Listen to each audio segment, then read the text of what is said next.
अरे रानी, और रानी, सो रही हो क्या अभी तक? रानी की जिठानी जोर जोर से चिल्ला रही थी घर के आंगन में खड़े होकर। रानी यानी मैं। तभी मैं भागती हुई अपने कमरे से निकली और बोली, दीदी आ गई मैं। जिठानी बोली, रानी तुम्हारा नाम रानी है, तुम रानी नहीं हो। मैंने तुम्हें रात में ही समझाया था कि सुबह को जल्दी उठ जाना, तुम्हारी मुंह दिखाई की रस्म है। मैंने बोला कि दीदी रात को नींद ही नहीं आई, जगह नहीं है और मन में थोड़ा डर था कि सुबह आँख नहीं खुली तो। रजनी दीदी हंसती हुई बोली, रानी मेरी प्यारी देवरानी, जल्दी से घूंघट कर लो, अगर माजी आ गई तो हंगामा हो जाएगा। मैंने घूंघट किया ही था, तभी माजी वहाँ आ गई और कड़कड़ाती आवाज में बोली, चलो अब क्या यहीं गपशप मारती रहोगी तुम दोनों? हमने चलना शुरू ही किया था। तभी माजी ने रजनी दीदी के कंधे पर हाथ रखा और बोली, पता है ना कहाँ से जाना है और कैसे जाना है? माजी ने बोला कि जब भी कोई बड़ा तुम्हारे सामने खड़ा हो तो हमेशा घूंघट में रहना और कम से कम अपने बड़ों के सामने आना, और बिना घूंघट के तो कभी नहीं। रजनी दीदी कुछ बोली ही नहीं, बस अपना सर हिलाकर हाँ बोल दिया। मैंने भी बस अपना सर हाँ में हिलाया। माजी के जाने के बाद मैंने पूछा, रजनी दीदी आप तो स्कॉलर हो और इन सब चीजों को कैसे निभाते हो? रजनी दीदी मुस्कुराई और बोली कि मैं थारे जेठ जी से बहुत प्यार करती हूँ, इसीलिए अभी तक चुपचाप सब चीजें निभा रही हूँ। मैं कुछ नहीं बोली और चुपचाप रजनी दीदी के साथ घर के बाहर वाले कमरे में जाकर बैठ गई। वहाँ पर एक पड़ोस की आंटी जी बैठी थी। वो बोली कि ये कैसी बहू आई है, ससुर जी सामने खड़े हैं और ये यहाँ बैठी है, मुझे कुछ समझ ही नहीं आया मतलब।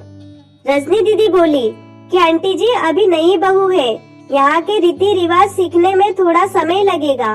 रजनी दीदी मुझे वहाँ से उठाकर मेरे कमरे में छोड़ गई। 6 महीने यूं ही छोटी छोटी चीजों में बीत गए। फिर एक दिन मैं राहुल के साथ साड़ी लेने गई। राहुल का फोन आया और वो दुकान से बाहर बात करने चला गया।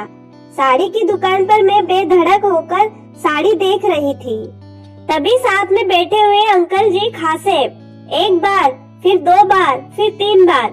मैंने साड़ी वाले भैया से बोला कि भैया इन अंकल जी को पानी दे दो, बहुत खांसी हो रही है इन्हें।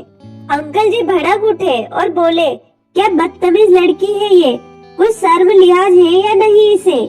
दुकान पर हंगामा देख राहुल बाहर से भागकर अंदर आया और अंदर आते ही अंकल जी के पैर छूकर बोले, मामा जी आप यहाँ? मैं घबरा के दुकान से बाहर निकल आई, एक लंबा घूंघट करके गाड़ी में बैठ गई। राहुल बाहर आया और गाड़ी में बैठकर गाड़ी बहुत तेज चलाने लगा। मैंने धीमी आवाज में बोला, गाड़ी बहुत तेज चला रहे हो, कहीं एक्सीडेंट न हो जाए। हम घर पहुँचे ही थे, तभी माजी जोर जोर से चिल्लाते हुए बाहर आई, देखो आ गई ये रानी साहिबा, खानदान की इज्जत मिट्टी में मिलाकर।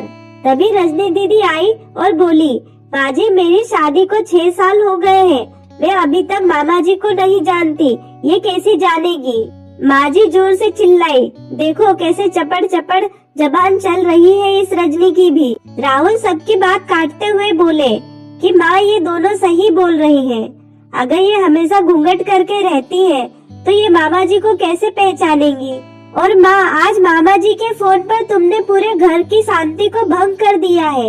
ये वही समाज है जिसने सीता मैया पर भी उंगली उठाई थी। पिताजी और जेठ जी ने भी अपने पक्ष राहुल के साथ ही रखा।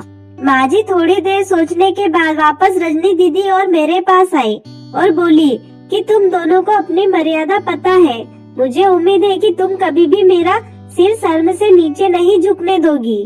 हम एक ही परिवार के सदस्य हैं, हमें हमेशा साथ रहना है, अच्छा वक्त हो या बुरा वक्त, हर सदस्य को अपनी मर्यादा पता है। बाजी ने मुझे और रजनी दीदी को गले लगा लिया। दोस्तों उम्मीद करती हूँ आपको वीडियो पसंद आई होगी। वीडियो पसंद आए तो लाइक करें और शेयर करें। ऐसी ही न्यू कहानियों के लिए चैनल को सब्सक्राइब करें।